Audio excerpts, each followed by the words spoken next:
Episode 5, The Final Fall. The weeks after the Chi Omega murders are an exercise in self-destruction for Ted Bundy. He remains in Tallahassee, even though he knows it's extremely dangerous. The city is on high alert. Police are actively searching for the attacker. Ted's photo circulates, though not as prominently in Florida as in other states. Ted continues to steal to survive. His technique becomes sloppier, more desperate. He breaks into houses in broad daylight. He steals credit cards and uses them recklessly, despite knowing that each transaction creates a trail. It's as if part of him wants to be caught, as if the strain of staying hidden were more unbearable than prison. But another part of Ted still believes he's invincible. He's escaped twice.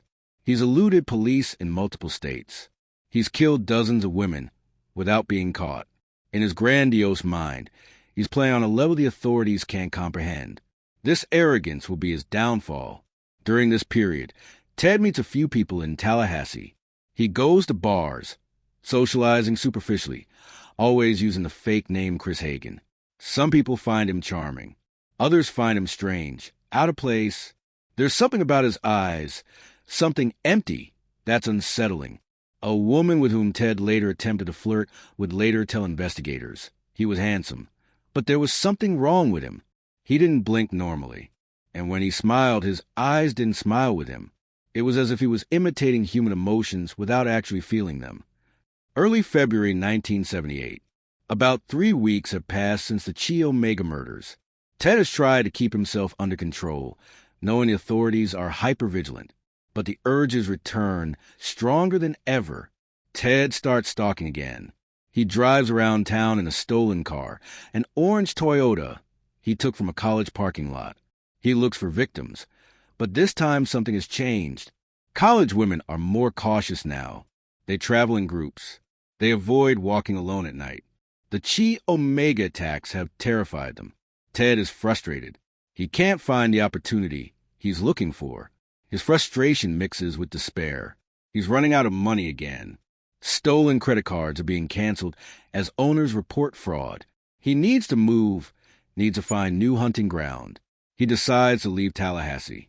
He plans to drive west, perhaps to Pensacola, perhaps beyond. He needs space. He needs distance from the scene of his most recent crimes. It is a decision that will lead him to his most unforgivable crime. February 9th, 1978. Ted drives west from Tallahassee in the stolen orange Toyota. He passes through small towns, rural areas of North Florida. It's a very different region than the college towns where he's operated. Here, people are more suspicious of strangers, more protective of their communities. Ted arrives in Lake City, a small town about 95 kilometers west of Jacksonville. It's noon. School is in session. Ted drives through residential neighborhoods with no clear purpose, just observing. And then he sees Kimberly Diane Leach. Kimberly is 12 years old. She's a 7th grader at Lake City Junior High School. That day, she forgot her purse in her first period class. During a class change, she goes back to retrieve it. It's an innocent, mundane decision. A decision that will cost her her life. As Kimberly walks alone between school buildings, Ted spots her. He sees a small, vulnerable girl, not a college-age woman. And in that moment, he crosses a line even he hasn't crossed before. All of his previous victims have been young adult women, between 18 and 26 years old. Kimberly is a child, but Ted is beyond reasoning at this point. He's operating purely on impulse, on compulsion. He sees a victim and acts. Ted approaches Kimberly near the school parking lot.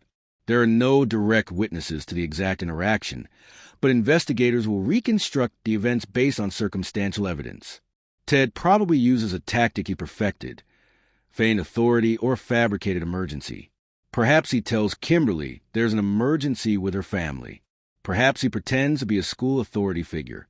The exact strategy is unclear. What's clear is that Kimberly isn't fighting. She's not screaming. She just disappears. 1 minute she's walking on the school campus. The next, she's gone. It's not until later that day that Kimberly's absence is noticed. Her parents receive a call from the school. Their daughter isn't in class. She didn't return after lunch. Is she homesick? Kimberly's parents, Tom and Frida Leach, are confused. Kimberly isn't home.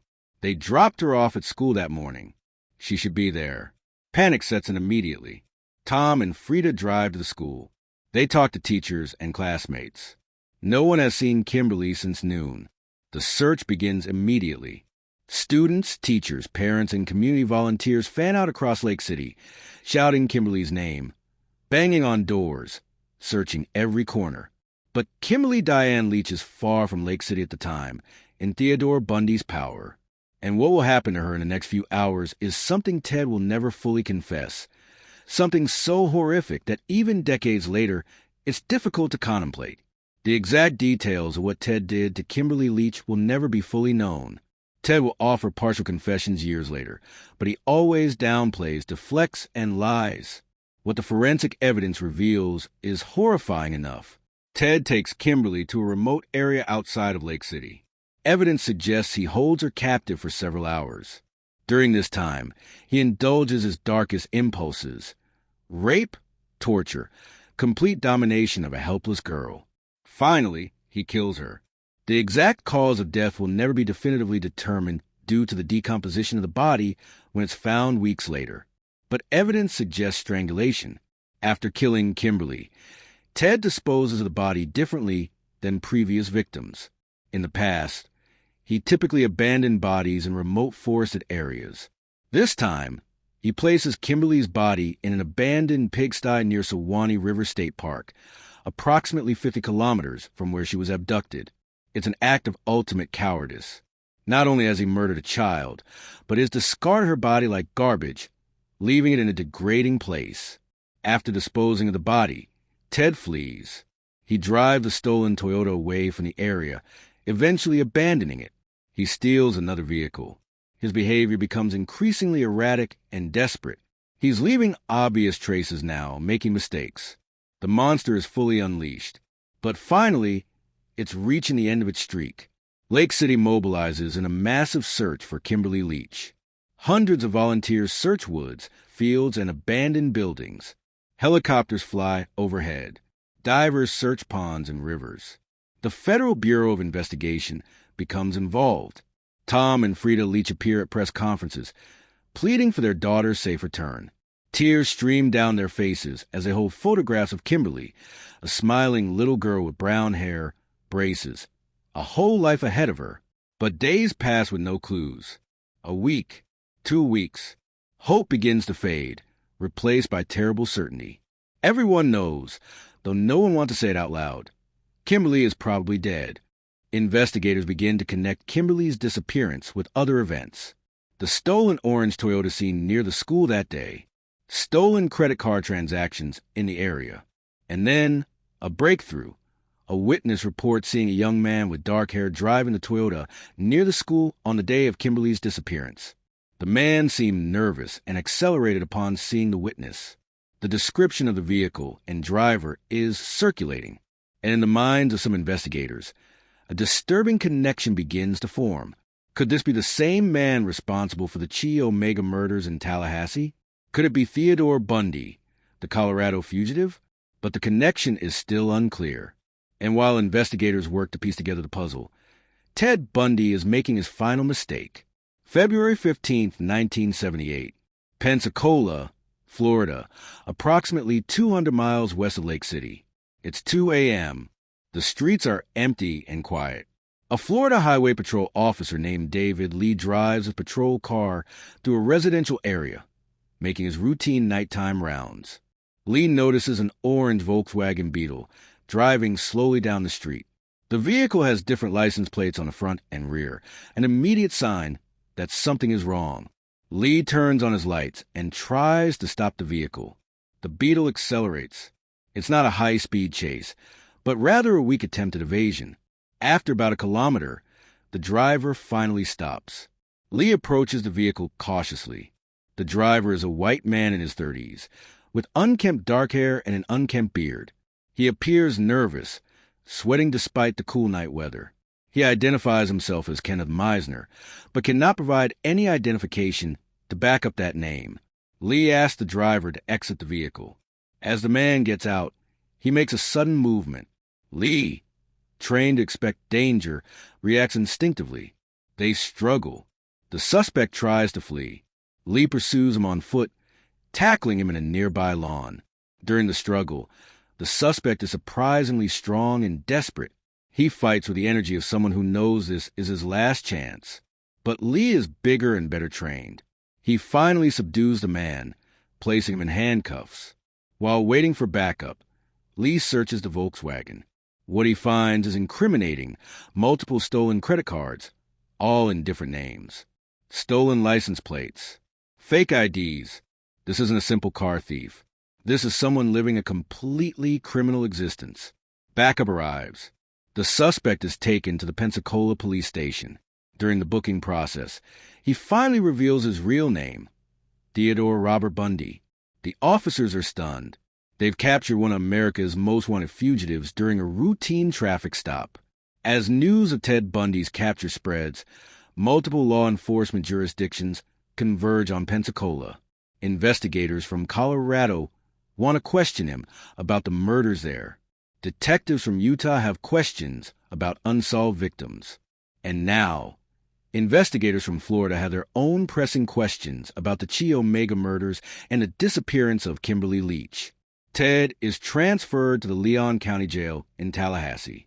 This time, the authorities aren't taking any risks. Ted is placed in solitary confinement under constant surveillance. There will be no more escapes. During the initial interrogations, Ted is alternately charming and combative.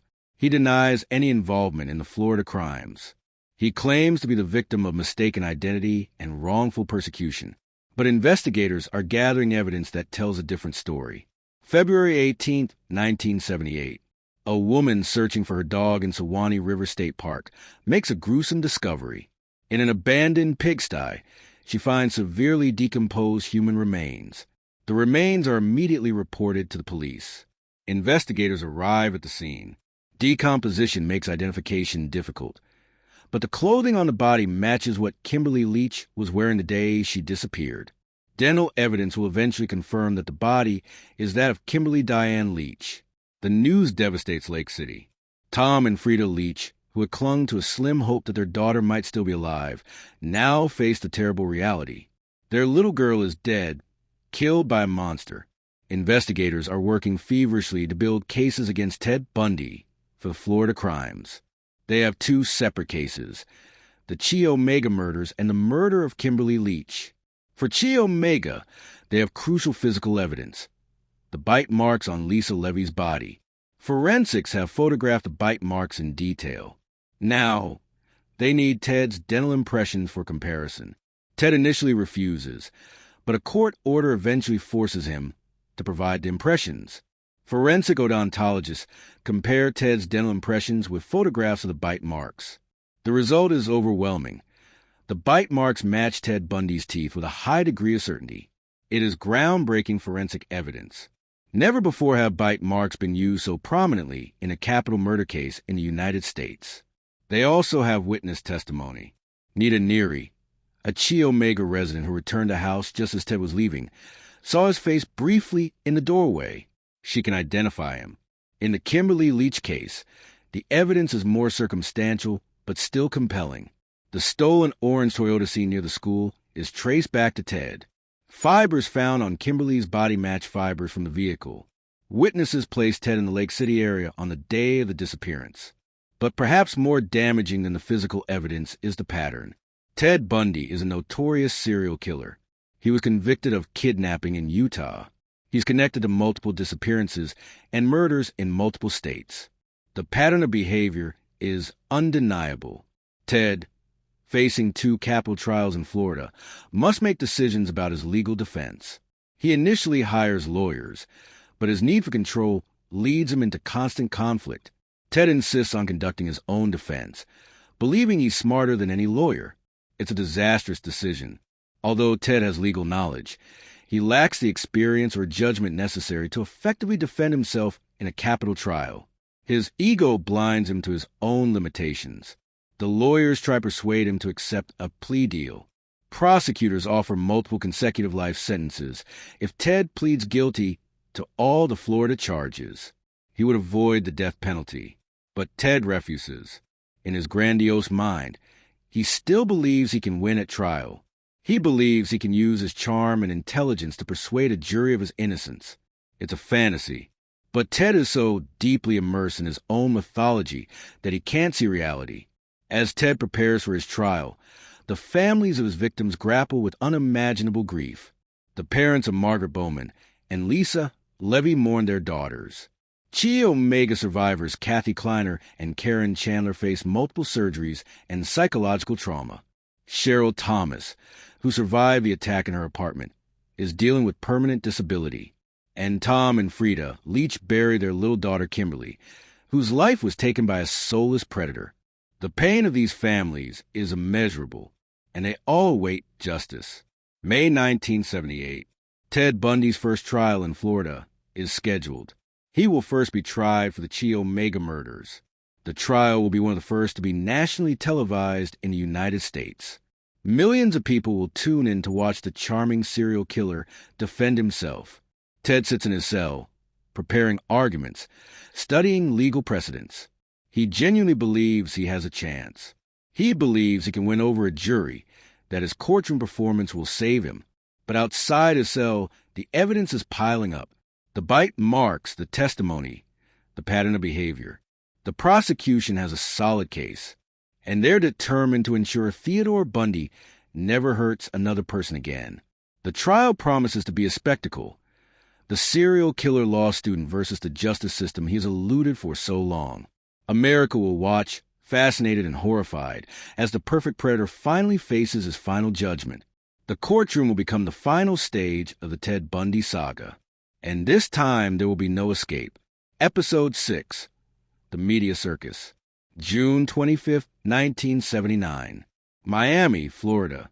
The Dade County Courthouse is surrounded by media crews. News vans with satellite dishes fill the parking lot. Journalists from across the country crowd the building steps. It's an unprecedented media spectacle.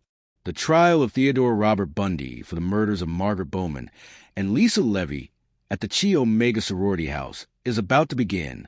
It will be one of the first major criminal trials to be broadcast live on television, an experiment in judicial transparency that will permanently transform the way America consumes crime news.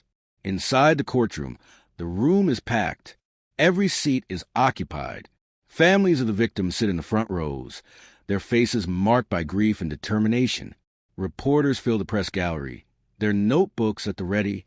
And at side tables, psychologists, criminologists, and law students watch with academic fascination.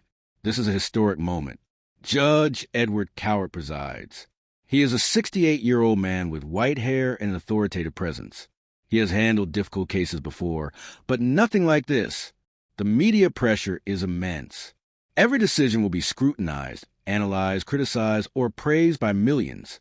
The prosecution is led by Larry Simpson, an experienced prosecutor with a track record of success in capital cases.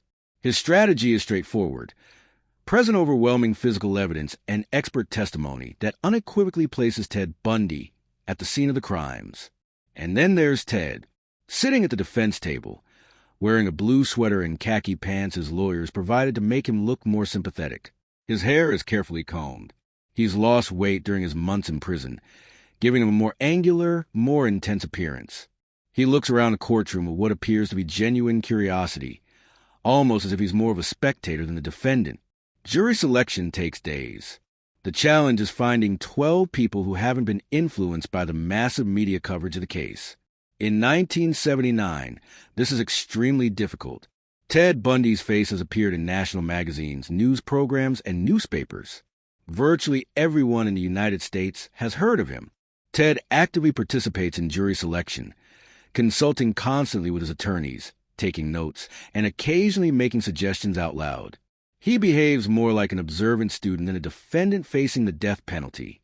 Prosecutors are looking for jurors who can objectively evaluate evidence without being influenced by Ted's superficial charm. Defense attorneys are looking for jurors who can consider reasonable doubt, who haven't prejudged the case based on reputation. Finally, a jury is selected. 7 men, 5 women, diverse in age and background, but united by one common characteristic. All are willing to consider the death penalty if Ted is found guilty. Judge Cowart instructs the jury on their responsibilities. He reminds him that Ted is innocent until proven guilty beyond a reasonable doubt. They must evaluate the evidence without emotion, guided only by the facts and the law. It's a noble standard, but in a case so emotionally charged with such young victims and such brutal crimes, pure objectivity is almost impossible. Prosecutor Larry Simpson rises to deliver his opening argument. The courtroom is completely silent. All eyes are on him. Simpson wastes no time with preambles. He begins by describing the events of the early morning of January 15, 1978. He paints a vivid picture. The Chi Omega house, students sleeping peacefully, completely vulnerable. And then, the intrusion of a predator. This man, Simpson says, turned to point at Ted, walked into that house with one purpose: to kill. And that's exactly what he did. He brutally beat 4 young women as they slept. 2 of them, Margaret Bowman and Lisa Levy, died from their injuries. 2 others survived but were permanently damaged. Simpson described the injuries in graphic detail: fractured skulls, broken jaws, strangulation, and in Lisa Levy's case, sexual assault and savage biting. Bite marks, Simpson says, will be central to this case.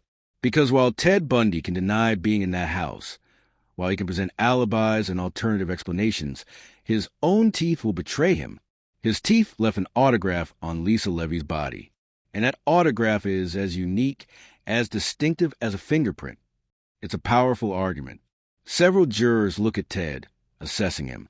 Ted remains impassive, taking notes as if he were in a law class. Ted's lead defense attorney, Margaret Good, presents the defense's opening argument. Her task is monumentally difficult, creating reasonable doubt in the face of overwhelming evidence. Good argues that Ted's identification is questionable, that Nita Neary, the witness who saw a man leaving the Chi Omega house, only had a brief glimpse in low-light conditions, that human memory is fallible, especially under stress. Good also questions bite mark evidence. It's a relatively new science, lacking the reliability of fingerprints or DNA analysis, which didn't yet exist in 1979. Can a jury really sentence a man to death based on bite mark comparisons? But even as Good presents these arguments, it's clear he's fighting an uphill battle. The evidence against Ted is circumstantial in some respects, but there's plenty of it, and collectively, it paints a compelling picture of guilt. Ted watches his own defense with what appears to be detached interest. He occasionally whispers suggestions to Good, but generally remains silent. It's as if he's evaluating his lawyer's performance rather than participating in his own survival. Nita Neary takes a stand. She is one of the prosecution's most crucial witnesses. Early in the morning of the murders, Nita returned to the Chi Omega house after being out. As she entered the front door, she saw a man quickly leaving, carrying a club or wooden bar. Tell the jury what you saw that night. Prosecutor Simpson requests. Nita recounts the story. Her voice trembles slightly, but it's clear. She describes seeing the man standing in the doorway, briefly illuminated by the porch light. She didn't see his entire face, but she saw enough: dark hair about the right height, a slim but athletic build. Is that man in this room today? Simpson asks. Nita looks directly at Ted. Yes, the accused. I'm sure it's him. During cross-examination, defense attorneys attempt to discredit her testimony. They point out that Nita only had a few seconds of viewing, that it was dark, that she was scared, that the identification occurred months later, during which time Nita saw photographs of Ted in the media, potentially tainting her memory. But Nita stands her ground. She's sure. It's him. Kathy Kleiner and Karen Chandler, the 2 women who survived the attack at Chi Omega, testify. Their testimony is heartbreaking. Kathy describes waking up with explosive pain in her face. She didn't initially understand what was happening. She thought maybe she'd fallen out of bed, that she'd had an accident. But then she saw Karen, her roommate, bleeding profusely, moaning, and she knew something terrible had happened. Karen recounts fragmented memories of the attack. A flash of movement, intense pain, and then darkness. She woke up in the hospital days later, her jaw shattered, requiring multiple reconstructive surgeries. Both women have brought photographs of their injuries, taken immediately after the attack. The images are shown to the jury. Several jurors visibly shake. The injuries are horrific. Faces swollen beyond recognition, multiple fractures, blood everywhere. Ted watches as the photographs circulate. His expression doesn't change. He shows no remorse, horror, or even discomfort. He just stares clinically, as if looking at evidence about a stranger. This lack of emotion is noted by the jury. It's hard to fake empathy when you don't feel any. And Ted, for all his intelligence, can't fake basic humanity. The most dramatic moment of the trial comes when Dr. Richard Souverin, a forensic odontologist, takes the stand. He brings with him enlarged photographs of the bite marks on Lisa Levy's body and dental models taken from Ted Bundy's mouth. Souverin explains the principles of bite mark analysis to the jury. Each person has a unique dental pattern, determined by the size, shape, position, and wear of their teeth. When someone bites hard enough, they leave an impression that can be analyzed and compared. Using a transparent projection, Souverin superimposes Ted's dental model over photographs of Lisa Levy's bite marks. The match is striking. Ted's teeth align almost perfectly with the bite marks. Specific features are identical: a chipped tooth, particular spacing, the unique curve of his bite. In my professional opinion, Souverin testifies, within a reasonable degree of scientific certainty, these bite marks were made by Theodore Bundy. It's devastating evidence. The courtroom is completely silent as the jury studies the superimpositions. The visual connection is undeniable. During cross-examination, the defense attempts to question the reliability of bite mark science. They point out that there are no universal standards for this type of analysis, and that different experts may reach different conclusions. But Souverin maintains his position. He's analyzed thousands of bite marks in his career, and these, he says, definitely came from Ted Bundy. Ted's lawyers strongly advise him not to testify. Doing so would open the door for prosecutors to question him about all aspects of his crimes, not just those at Chi Omega. It could be disastrous. But Ted, relying on his charm and intelligence, insists on testifying. He believes he can persuade the jury that he can use his charisma to create doubt.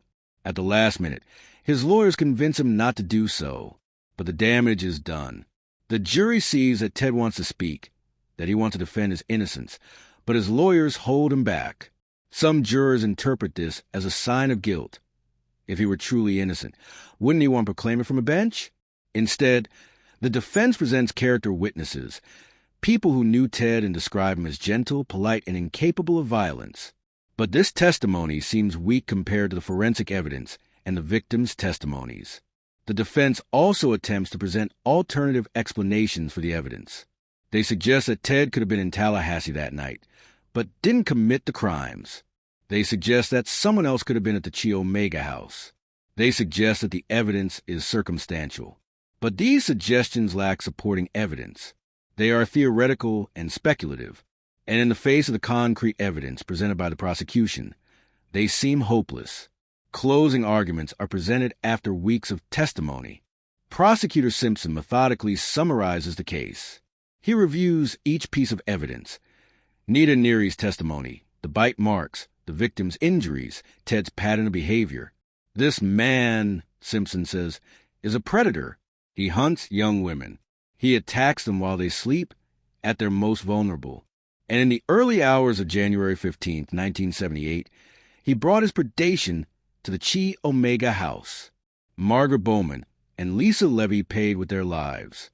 Kathy Kleiner and Karen Chandler bear permanent scars. And all for what? What did this man gain from their suffering? Satisfaction, control, power over the helpless. Simpson looks directly at the jury. You have the power now, the power to say this ends here, that Theodore Bundy will not hurt anyone else. Find this man guilty of first-degree murder, and ensure justice for Margaret, Lisa, Kathy, and Karen. The defense's final argument is presented by Margaret Good. She appeals to the presumption of innocence and the need for proof beyond a reasonable doubt. She points out minor inconsistencies in witness testimony and questions the reliability of bite mark science. But even she seems to know the battle is lost. Her argument lacks the passion of Simpson's. It's competent but unconvincing. July 24th, 1979. The jury retires to deliberate. Ted is escorted back to his cell. The victims' families wait anxiously. Reporters fill the courtroom, speculating about how long the verdict will take. The answer comes surprisingly quickly. After less than 7 hours of deliberation, the jury returns with a verdict. Ted is brought back into the courtroom. His face is tense now, his former confidence replaced by visible anxiety. He knows what's coming. The jury foreman rises. Judge Coward asks, "Has the jury reached a verdict?" "Yes, Your Honor." "How does the jury find a defendant?" "Theodore Robert Bundy, on the charge of first-degree murder of Margaret Bowman." "Guilty." "How does a jury find a defendant charged with the first-degree murder of Lisa Levy?" "Guilty." The foreman continues. "Guilty on all counts. 3 counts of attempted murder for the attacks on Kathy, Karen, and Cheryl Thomas. 2 counts of robbery. Guilty, guilty, guilty." The room explodes. Relatives of the victims cry, hugging each other. Journalists rush to the doors to report the news. Ted sits motionless, his face drained of color. For the first time since the trial began, the mask has completely slipped. Ted Bundy, the charming law student, the master manipulator, is seen as exactly what he is, a convicted serial killer. But the trial isn't over. Now comes the sentencing phase. And in Florida, that means a decision between life in prison or death. Ted Bundy is about to face his final judgment. Episode 7, The Sentence. July 30th, 1979. The same court, just days after the guilty verdict. But this time the goal is different. The jury must decide not whether Ted Bundy is guilty, that's already established, but what punishment he deserves, life imprisonment or death. In Florida, the death penalty requires specific aggravating circumstances. Prosecutors argue that the murders of Margaret Bowman and Lisa Levy meet multiple criteria. They were especially heinous and cruel. They were committed during the commission of another crime, robbery and sexual assault, and Ted had previously been convicted of a violent crime, the attempted kidnapping in Utah. The defense argues that Ted deserves mercy. They present witnesses who speak of his difficult childhood, the deception about his birth, and psychological factors that may have contributed to his behavior. Essentially, they attempt to humanize Ted, showing that he is not simply a monster, but a person broken by circumstances. But the task is almost impossible. How do you humanize someone who showed so little humanity toward his victims? During the sentencing phase, the families of Margaret Bowman and Lisa Levy have the opportunity to present victim impact statements. It's a chance to put human faces to the statistics, to remind the jury that these weren't just abstract victims, but beloved daughters, sisters, and friends. Margaret's mother, Eleanor Bowman, takes the stand. Her voice trembles, but she remains firm. She describes Margaret as a brilliant young woman, full of life and ambition. Margaret wanted to be a teacher. She loved children. She had recently met a young man with whom she was in love. A lifetime of potential, snatched away in one violent night. My daughter, Eleanor says, tears streaming down her face, died terrified and alone. She trusted that she would be safe in her own bed, in her own home. And that man, she points to Ted, betrayed that trust in the most horrible way imaginable. Lisa Levy's parents make a similar statement. They describe Lisa as artistic, generous, and with an infectious sense of humor. Lisa had recently decided to major in fashion, dreaming of living in New York and designing clothes. Those dreams died with her at the Chi Omega house. As the families speak, some jurors weep openly. Others sit with clenched jaws, clearly struggling with emotion. They look at Ted, searching for any sign of remorse, of humanity.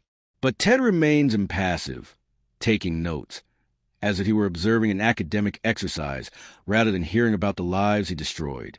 The defense presents psychologists who have evaluated Ted. They attempt to argue that Ted suffers from a personality disorder, that his traumatic childhood and deception about his birth create a fractured psyche incapable of genuine empathy.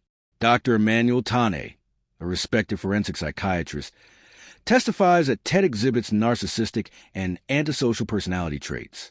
He explains that Ted lives in a constructed reality where he sees himself as superior to others, where people are objects to be manipulated rather than human beings with intrinsic value. Mr. Bundy, Tane testifies, is incapable of experiencing normal human emotions. He can mimic empathy. He can act concerned, but he does not genuinely feel these things. He is, clinically speaking, a psychopath. The testimony is meant to generate sympathy, to suggest that Ted is a victim of mental illness, but it has the opposite effect. The jury hears that Ted is fundamentally incapable of change, that he will always be a danger. If he can't feel empathy, if he can't learn from his actions, then how could he be rehabilitated? How could it ever be safe to release him? The prosecution counters with its own experts.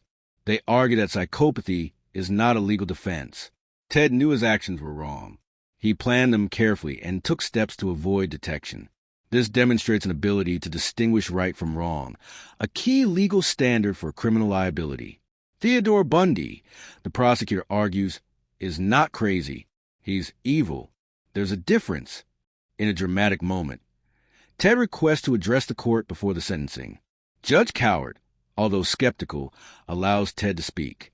This is the first time during the entire trial that Ted will speak at length in his own defense. Ted stands up. He looks at the jury, then at the judge, and begins a speech that is part plea, part justification, part ego show.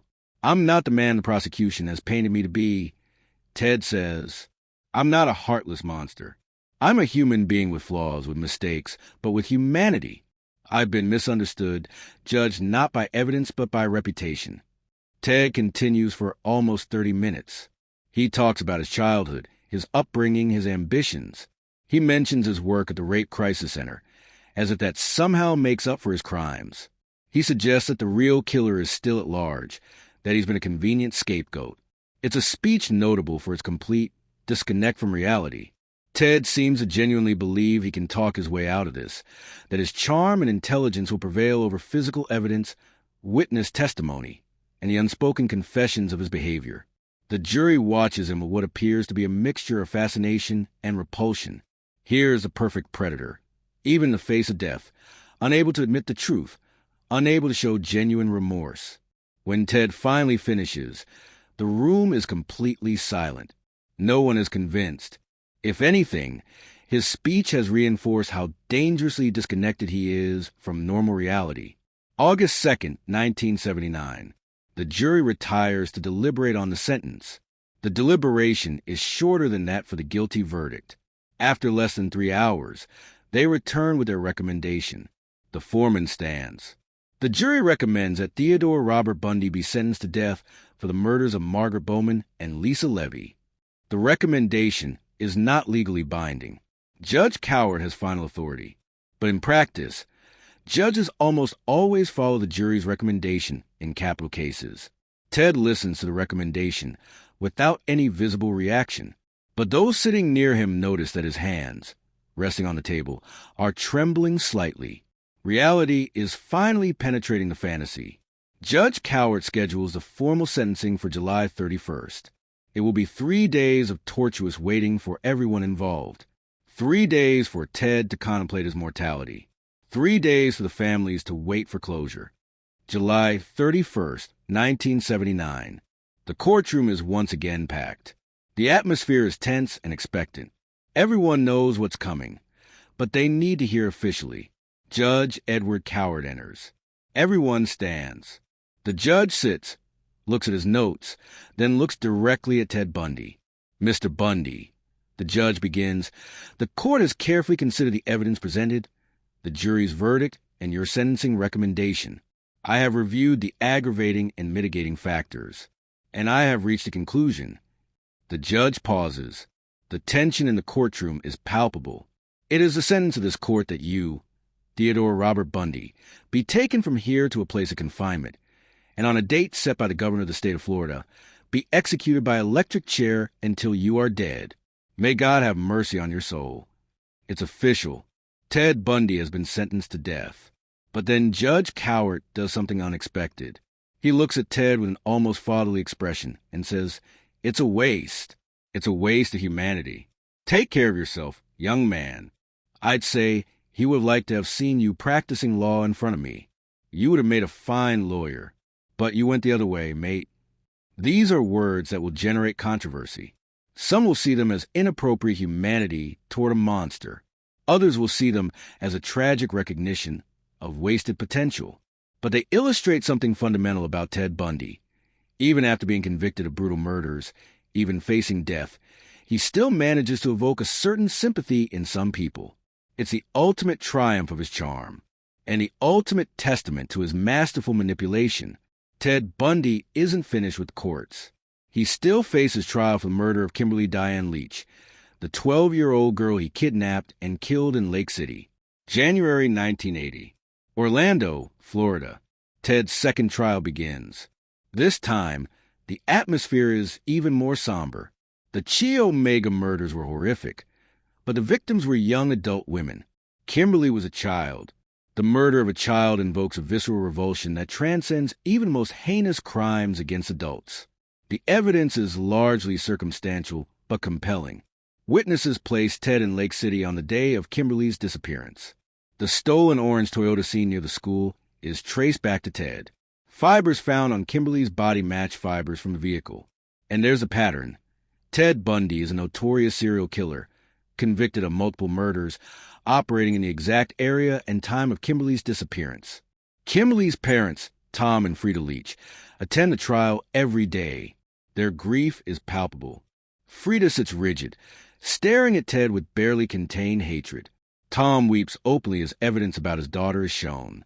The defense attempts to argue mistaken identity, suggesting that someone else could have kidnapped Kimberly, but the argument is weak. The evidence, though circumstantial, is overwhelming when taken collectively. February 7th, 1980. After weeks of testimony, the jury retires to deliberate on the Kimberly Leach case. The deliberation is longer than in the Chi Omega trial, approximately 7 hours. Some interpret this as a sign that the jury is struggling with circumstantial evidence. But when they return, their verdict is clear: guilty of first-degree murder. Tom Leach hugs his wife. Sobbing, "Finally," he whispers, "finally justice for our baby." The sentencing phase continues, and again the jury recommends death. The judge, following the recommendation, sentences Ted to a second death sentence. Theodore Robert Bundy now has 2 death sentences. He will be sent to death row at Florida State Prison in Stark, where he will await execution. But Ted isn't done fighting. Appeals, motions, legal challenges, everything will be used to delay the inevitable. Ted will spend nearly another decade on death row, playing his final game against the justice system. Florida State Prison, Stark. Death row is a place of suspended existence. The condemned live in single cells, 23 hours a day, 1 hour of exercise in a fence yard, meals passed through slits, limited visits separated by glass. It's life, but barely. Ted adapts to death row with his characteristic ability to compartmentalize. He keeps his cell meticulously organized. He reads extensively. Legal books, philosophy, psychology. He writes letters prolifically, corresponding with journalists, psychologists, even female admirers. Because Ted, even on death row, has female admirers. It's a disturbing but real phenomenon. Women from all over the country write to Ted, declaring their love and offering support. Some are fascinated by his notoriety. Others genuinely believe he's innocent, misunderstood. Some seem attracted precisely by his dangerousness, a phenomenon psychologists call hybristophilia. One of these women is Carol Boone, a former colleague of Ted's from the Washington Department of Emergency Services. Carol visited Ted during his incarceration in Colorado, corresponded with him during his Florida trials, and now regularly visits him on death row. Carol absolutely believes in Ted's innocence. Or at least, that's what she tells herself. In 1980, Ted and Carol surprisingly get married. The ceremony takes place in the courtroom during one of Ted's appeal proceedings. Florida allows couples to declare themselves married if they do so in front of a judge. Ted asks Carol if she will be his wife. She says yes. The judge, legally bound, recognizes a marriage. It's a surreal moment. A convicted serial killer marrying an admirer in a courtroom, surrounded by armed guards, while awaiting execution. Even more surprising, Carol becomes pregnant. Despite strict death row rules prohibiting physical contact, Carol somehow conceives Ted's child. The exact methods are never publicly confirmed, But guards whisper about stolen moments, brief contact during visits, and bribes. In October 1982, Carol gives birth to a daughter. The girl will never know her father outside of prison. And eventually, even Carol will begin to doubt Ted's innocence, eventually divorcing him and disappearing from public life. For nearly a decade, Ted Bundy fought his death sentence through the appeal system. He filed motions alleging an unfair trial, inadequate legal representation, suppressed evidence, and procedural errors. Each rejected appeal was followed by another. Ted also begins to offer something new: cooperation. He contacts investigators in several states, hinting that he has information on missing victims, on unsolved cases. He suggests he could provide closure to families in exchange for clemency, a reduced sentence, more time to life. It's the ultimate manipulation. Ted is using his victims' bodies as a bargaining chip, prolonging their lives by offering fragmented information, always keeping enough in reserve for the next negotiation. Some investigators accept the deal. They visit Ted in prison, listen to his partial confessions, and try to extract body locations. It's a frustrating process. Ted is never completely honest. He speaks in the third person, as if describing someone else's actions. He minimizes, rationalizes, and lies. But gradually, confessions emerge. Ted admits to murders in Washington, Oregon, Utah, Colorado, and Idaho. The number of victims grows. 30, then 35. Some investigators believe the real number could be 50 or more. Each confession is a knife in the family's hearts. It confirms what they suspected but hoped wasn't true. Their daughters, sisters, friends were murdered by this man, and he dismissed them as nothing. As the 1980s progress, Ted Bundy exhausts his legal options. Appeals after appeal are rejected. The Florida Supreme Court rejects his arguments. The United States Supreme Court refuses to hear his case. Doors close, one by one. By 1988, it's clear that Ted's time is running out. The governor of Florida signs an execution order. A date is set, January 24th, 1989. Ted faces his mortality in a characteristically complex way. Publicly, he continues to proclaim his innocence, arguing that he is being unjustly executed. But privately, in conversations with psychologists and investigators, he begins to speak more honestly about his crimes. In his final days, Ted will give a final interview that attempts to blame pornography for his actions, suggesting he is a victim of forces beyond his control. It's a final attempt at manipulation, a final effort to control the narrative. But the truth is undeniable. Theodore Robert Bundy is responsible for dozens of brutal murders. He has destroyed families. He has ended lives full of potential. And now, finally, he will face the consequences. Stark's death row prepares for its most notorious execution. Florida prepares to close the final chapter in the saga of one of America's most prolific serial killers. And Ted Bundy, the perfect predator, finally runs out of places to hide. Episode 8, The End of Predator. January 1989. Florida State Prison, Stark. Theodore Robert Bundy's execution is scheduled for January 24th at 7 a.m. These are his last days on Earth, and Ted spends them in a characteristically contradictory manner. Part regret, part manipulation, part denial. Ted has requested multiple interviews with investigators. He offers detailed confessions about murders that were never formally linked to him. He provides locations of bodies that were never found.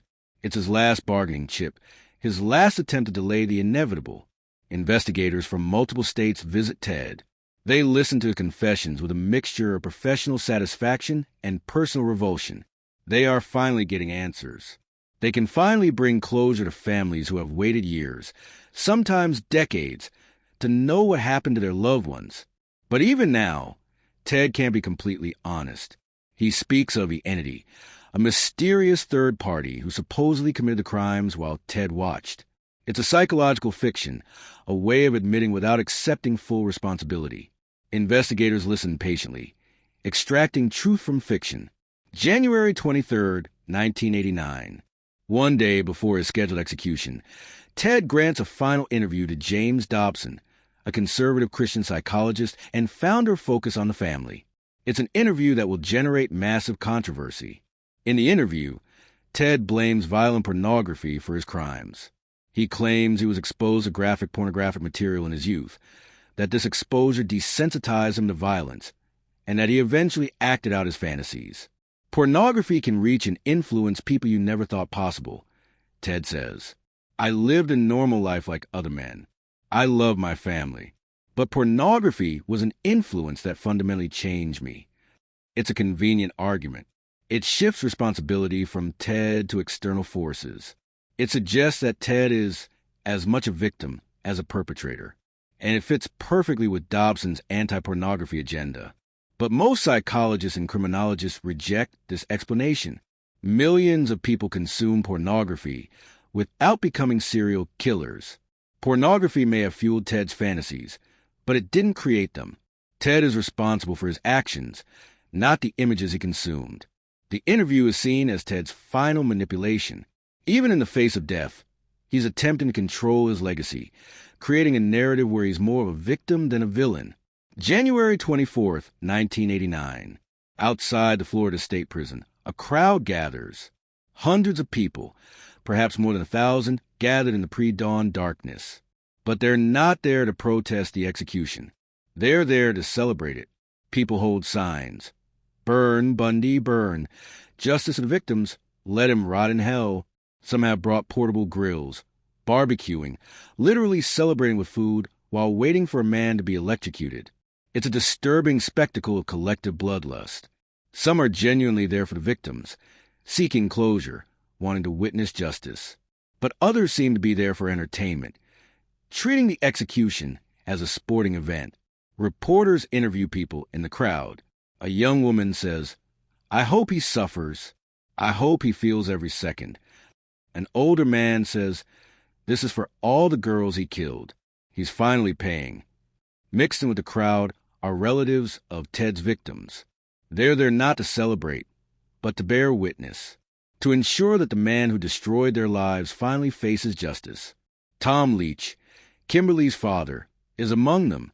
He tells reporters, "This doesn't bring me joy. It doesn't bring my daughter back. But I need to know he can't hurt anyone else. I need that closure." Inside the prison, Ted Bundy is being prepared for execution. His head and right leg are shaved to ensure proper electrical contact. He is given clean clothes, blue pants and a shirt, the standard execution uniform. Ted is remarkably calm. He has refused sedatives. He speaks briefly with the prison chaplain, though it is unclear whether Ted finds any genuine religious solace. Throughout his life, Ted has shown little interest in spirituality. This appears to be more ritual than faith. At 6:58 a.m., Ted is escorted to the execution chamber. The room is small and clinical. In the center is Old Sparky, Florida's electric chair. It's wooden with leather straps and metal electrodes. It looks primitive medieval, a relic of a bygone era. Ted is guided to the chair. He sits down. Guards secure the straps around his arms, legs, torso. The movements are efficient, rehearsed. They've done it before. Witnesses watch from an adjacent room, separated by glass. Among them are victims' relatives, law enforcement officials, and media representatives. Everyone is silent and tense. A leather hood is placed over Ted's head, obscuring his face. This is a mercy, supposedly to spare witnesses from seeing his final expressions. But it also serves a practical purpose, to prevent witnesses from seeing the physical damage electrocution will cause. 7 minutes past 6 in the morning. The prison superintendent nods to the executioner. The executioner, anonymous, hidden behind a screen, presses a button. 2,000 volts of electricity course through the body of Theodore Robert Bundy. His body tenses violently against the restraints. His muscles spasm. Smoke begins to rise from the electrode's contact point on his leg. The smell of burning flesh fills the chamber. The current continues for 2 full minutes. Then it stops. Doctors wait for the body to cool enough to approach safely. They check vital signs. Ted Bundy is dead. The official time of death is recorded as 7:16 a.m., January 24th, 1989. Theodore Robert Bundy, 32 years old, has been executed by the state of Florida for the murders of Margaret Bowman, Lisa Levy, and Kimberly Diane Leach. Outside the prison, when the news of the execution is announced, the crowd erupts in cheers. Fireworks are set off. People hug, cry, celebrate. It is a collective catharsis, a release of years of anger and pain. But amid the noise, some victims' families remain silent. For them, there is no celebration, only a final chapter in a tragedy that will never truly end. Their loved ones are still dead. Ted Bundy being executed doesn't bring them back. In the days and weeks following Ted Bundy's execution, America grapples with his legacy. What does Ted Bundy tell us about ourselves, about our society, about the nature of evil? Ted eventually confessed to 30 murders. But many investigators believe the true number is significantly higher, possibly more than 50, perhaps even more. There are unsolved disappearances in multiple states that fit Ted's pattern, cases that will never be definitively linked but were likely his work. Each of those victims was a person with life, dreams, and families who loved them. Each one was reduced to an object by Ted Bundy, used to satisfy his dark impulses, then discarded like trash. The names we know: Linda and Healy Donna Gale Manson, Susan Rancourt, Roberta Kathleen Parks, Brenda Ball, George Ann Hawkins, Janice Ott, Denise Naslund, Carol Valenzuela, Nancy Wilcox, Melissa Smith, Laura Am, Deborah Kent, Karen Campbell, Julie Cunningham, Denise Oliverson, Lynette Culver, Susan Curtis, Margaret Bowman, Lisa Levy, Kimberly Leach. These are just the confirmed victims. There are others, young women who disappeared in areas where Ted operated, whose bodies were never found, whose cases remain technically unsolved. The Ted Bundy case revealed massive flaws in the American criminal justice system of the 1970s. A lack of communication between jurisdictions allowed Ted to operate undetected for years. If police departments had shared information more effectively, if a centralized database of violent crimes had existed, Ted could have been caught much earlier. Lives could have been saved. The case also highlighted the importance of forensic evidence. The bite marks that convicted Ted were revolutionary in their time. Today, we have DNA, advanced fiber analysis, and massive digital databases. Catching serial killers is easier now than it was in the 1970s. But paradoxically, the Ted Bundy case also created a new public fascination with serial killers. Ted became a cultural figure, the subject of countless books, documentaries, films, and television series. His face is recognizable decades after his death. He has become an icon, a monster, but also a celebrity. This fascination is problematic. It glorifies the perpetrator while marginalizing the victims. We recall the name Ted Bundy. How many can name all his victims? Popular culture has transformed a ruthless predator into a fascinating antihero, a shift that would have delighted Ted's massive ego. In recent years, there has been a conscious movement to refocus the narrative on Ted Bundy's victims, not on Ted himself. Families have shared photographs, stories, and memories of the young women they lost. Linda and Healy was a brilliant psychology student with dreams of working with children. Janice was a newlywed planning her future. Karen Campbell was a dedicated nurse who had saved countless lives. Lisa Levy wanted to be a fashion designer. Kimberly Leach was a 12-year-old girl who loved animals and dreamed of being a veterinarian. These women weren't statistics. They weren't just victims. They were whole people with stories, personalities, and potential. The true horror of Ted Bundy isn't his intelligence or his charm. It's that he ended all those lives, squandered all that potential, for nothing more than his own twisted gratification. The families of the victims have created foundations, scholarships, and memorials in honor of their loved ones. They work to ensure that the women are not forgotten, reduced to footnotes in a killer's story. "My daughter was more than Ted Bundy's victim," said Eleanor Bowman, Margaret's mother. She was an artist, a daughter, a friend. She had plans, dreams, a future. Ted Bundy took that away from her. But he won't take her memory away. We'll make sure of that. Decades after his death, one question about Ted Bundy remains unanswered. Why? What transforms a child into a monster? Was it the lie about their birth? Stephanie Brooks's rejection? Early exposure to violent pornography? An inherent neurological defect? Some combination of these factors? Psychologists have proposed countless theories. Some argue that Ted was born with psychopathy, a neurological inability to experience empathy. Others suggest that his traumatic childhood created an attachment disorder that left him unable to form genuine connections. Some point to the toxic masculinity culture of the 1950s and 1960s, where women were frequently objectified and devalued. The truth is likely complex and multifactorial. Ted Bundy was a product of genetics, environment, culture, and personal choices. There's no simple answer, no single moment where his fate was sealed. But perhaps the question itself is misguided. Perhaps asking why gives Ted too much credit, suggesting that his actions were inevitable beyond his control. The reality is that Ted made choices. In every moment, in every attack, he chose violence. He chose power over empathy. He chose satisfying his impulses over respecting the humanity of others. And Rule, the true crime writer who worked alongside Ted at the Rape Crisis Center and later wrote the definitive book about him, The Stranger Next to Me, said something profound. Ted was no more complex than a tumor. He grew. He hurt. He was removed. End of story. It's a simple assessment, but perhaps more accurate than a sophisticated psychological analysis. Ted Bundy was a human evil. He caused pain, and he was finally arrested. Today, more than 3 decades after Ted Bundy's execution, his legacy remains complex and disturbing. It has inspired countless studies on criminal psychology. It has changed the way law enforcement agencies share information. It has sparked conversations about public safety, about how women are socialized to be polite even when their intuition tells them there's danger.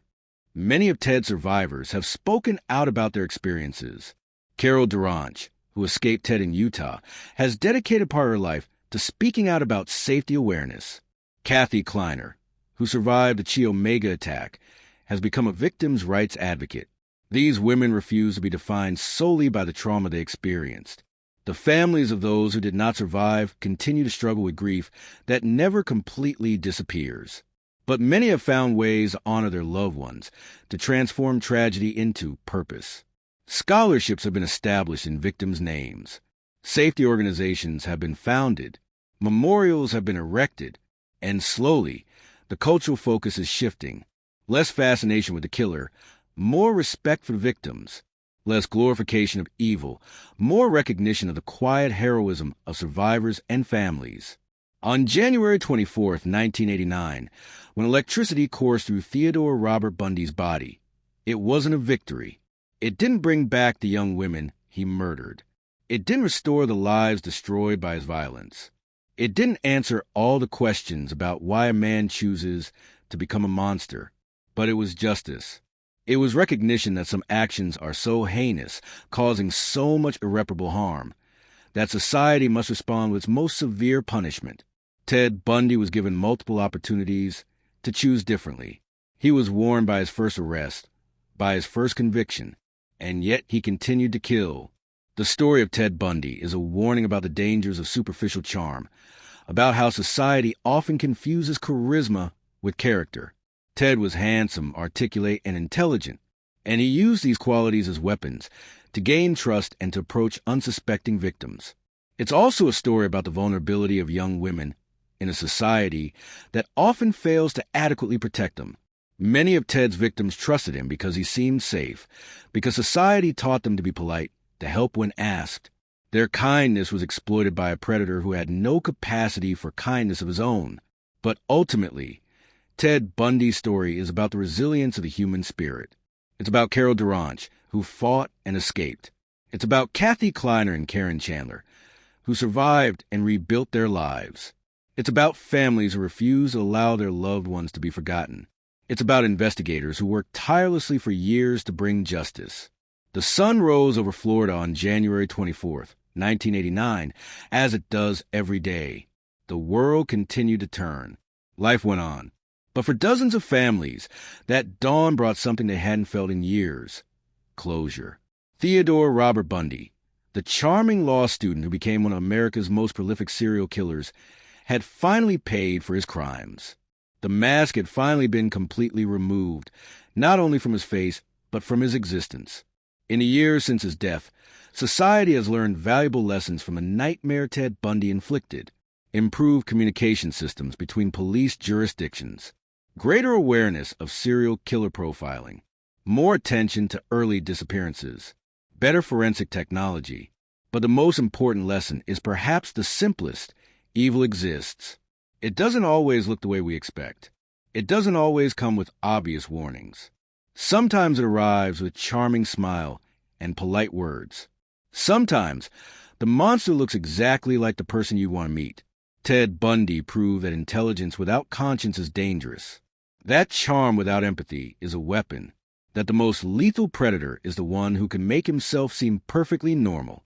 The 30 or more young women Ted Bundy murdered will never have the chance to live the lives they deserved. They will never graduate from college, never get married, never have children, never pursue their dreams. That's the real tragedy. Not Ted Bundy's story, but the stories his victims never got to live. Today, when we visit a college campus and see young students walking between classes, laughing with friends, pursuing their ambitions, we must remember the young women whose future Ted Bundy stole. We must honor their memory not only by remembering how they died, but by celebrating how they lived. Margaret Bowman, Lisa Levy, Kimberly Leach, and all the others, they were more than victims. They were daughters, sisters, friends, students, dreamers. They were whole people with inherent worth. And while Ted Bundy took their lives, he cannot take their legacy. Because in the end, Ted Bundy is just a dark footnote in history, a reminder of the worst humanity can produce. But his victims represent something more powerful, the light that persists even after darkness tries to extinguish it, the memory that survives when life is taken away, the love that families continue to feel decades after the loss. That's the true story, not of the perfect predator, but the perfectly normal, beautiful, and valuable lives he destroyed, and of the people who made sure those lives were never forgotten. Theodore Robert Bundy's reign of terror ended in the electric chair in Florida in 1989. But the lives of his victims continue to be honored, remembered, and celebrated. And that is the final victory over the evil Ted represented. The darkness was finally overcome by light. The monster was finally stopped. And though the scars remain, so does hope. The hope that justice, though delayed, finally comes. The hope that good, though severely tested, ultimately prevails. The hope that even in the midst of unimaginable horror, the human spirit finds a way to heal, to remember, to carry on. This is Ted Bundy's story. But more importantly, this is a story of those who survived, of those who remember, and of those who ensure that victims are never just statistics in a monster story. Their names deserve to be spoken. Their lives deserve to be remembered. Their loss deserves to be mourned. And their memory deserves to be honored. Because in the end, that's what defeats evil. Not allowing it to define the narrative. Remembering the innocent more intensely than the guilty. Celebrating the light more fervently than we fear the darkness. Ted Bundy is dead, but the lessons of his horror live on. And in those lessons, in that memory, and that justice finally served, we find not only closure but purpose. To ensure that we never forget, never allow it to happen again, and never stop fighting for a world where everyone is safe.